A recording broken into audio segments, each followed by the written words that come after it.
നല്ല അസലായിരുന്നു. നല്ല ബോഡിയും മൈൻഡും ഒക്കെ നല്ല ക്ലിയർ ആയി, നല്ല എനർജി ആയി.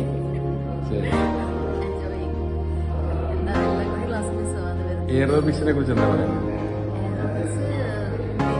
നല്ല കാർഡിയോ ആണല്ലോ, നല്ല ബ്രീത്തിങ്, നല്ല സ്മൂത്ത് ആവുന്നുണ്ട്.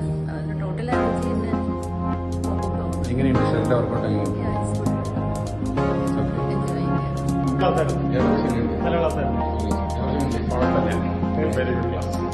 ഞങ്ങൾ ചെയ്യാറുണ്ടായിരുന്നില്ല, ചെയ്തു തുടങ്ങിയപ്പോൾ വളരെ ഇൻട്രസ്റ്റിംഗ് ആണ്. ഞങ്ങൾ എല്ലാ ക്ലാസ്സിലും അറ്റൻഡ് ചെയ്യാം. ഇപ്പോൾ വന്നിട്ടൊരു 8 ക്ലാസ്സോളം അറ്റൻഡ് ചെയ്യും. നല്ലതാണ്. എത്ര ദിവസമായി ക്ലാസ് തുടങ്ങി?